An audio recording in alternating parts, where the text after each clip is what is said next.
बिल्कुल। अश्विंदर जी, आपके पास आना चाहेंगे। आपने तो काफ़ी ज़्यादा रिसर्च की है, आपने कुछ बेस्ट सेलिंग बुक भी लिखी हैं, तो आपकी पकड़ तो काफ़ी ज़्यादा होगी। एक चीज़ आपसे समझना चाहेंगे कि हम जो कैपिटल आ रहा है, इन्वेस्टमेंट की जो हम बात कर रहे हैं, वो कॉरपोरेट की तरफ से काफ़ी ज़्यादा इंटरेस्ट दिखाई दे रहा है, बिल्डर की तरफ से भी इंटरेस्ट देखने को मिल रहा है इसमें, और जो फॉरेन इंस्टीट्यूशन है उसका भी हम बात कर रहे थे, उनका भी इंटरेस्ट यहाँ पर दिखाई दे रहा है। लेकिन रिटेल के पर्सपेक्टिव से अगर बात करें, मान लीजिए आम कंज्यूमर है, घर खरीदना है इन्हें, उसके पार्टिसिपेशन की यहाँ पर बात नहीं की जा रही है कि उनका इस पूरे में कितना योगदान है। करीब 90% रुझान बताया जा रहा है कि यहाँ पर 70 से 60% योगदान बताया जा रहा है कि इंस्टीट्यूशनल इन्वेस्टर कर रहे हैं।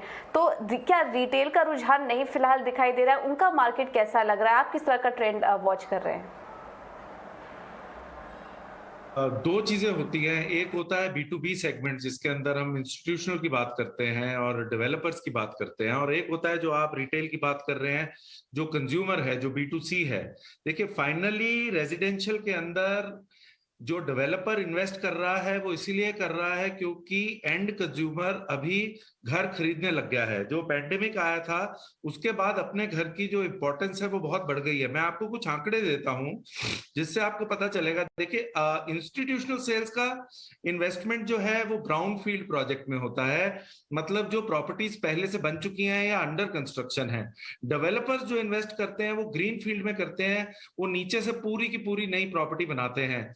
एंड ये जो इन्वेस्टमेंट है ये हाउसिंग में है, रिटेल में है, ऑफिस में है, वेयर हाउसिंग में है, हर रियल एस्टेट के एसेट क्लास में आ रही है। बट अगर हम होम सेल्स की बात करें तो ये 121% ईयर ऑन ईयर कुछ बड़ी है इन Q2 ऑफ 2022, जो एक बहुत ही जबरदस्त आंकड़ा है।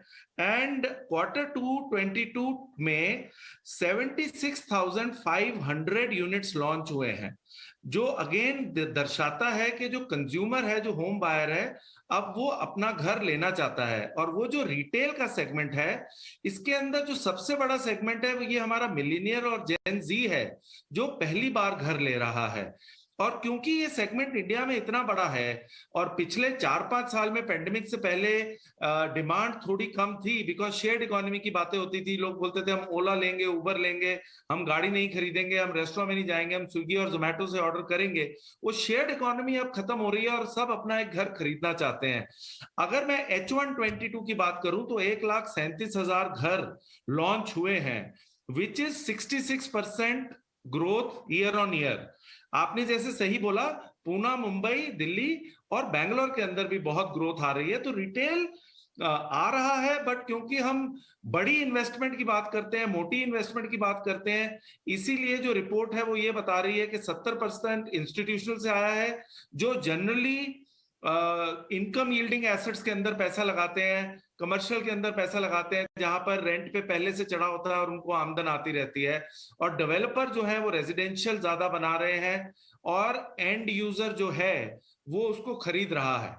सो दोनों तरफ से काफी ज्यादा पॉजिटिविटी है। दूसरा, इसका एक और रीजन है कि रिटेल इन्वेस्टर और एंड यूजर आ रहा है। अगर आपने देखा हो, पिछले 6 महीने में स्टॉक मार्केट ने काफी वॉलेटिलिटी दिखाई है, बट उससे पहले 2 साल के अंदर लोगों ने स्टॉक मार्केट के अंदर भी अच्छा पैसा बनाया था। और जो समझदार लोग थे उन्होंने अपनी वहां पर प्रॉफिट बुकिंग की, उस प्रॉफिट बुकिंग से डाउन पेमेंट दी और डाउन पेमेंट करके उन्होंने अपना घर लिया। रेट ऑफ इंटरेस्ट भी बहुत कम चल रहे थे।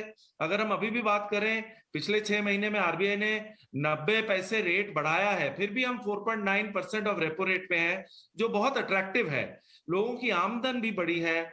हम ग्रेट रेजिग्नेशन की बात करते हैं, जहां पर आईटी सेक्टर के अंदर लोगों को डबल सैलरी मिल रही है, बिकॉज इतनी डिमांड है इंडिया के आईटी टैलेंट की। सो ओवरऑल डिमांड रिटेल की भी बहुत अच्छी है और बहुत हेल्दी है।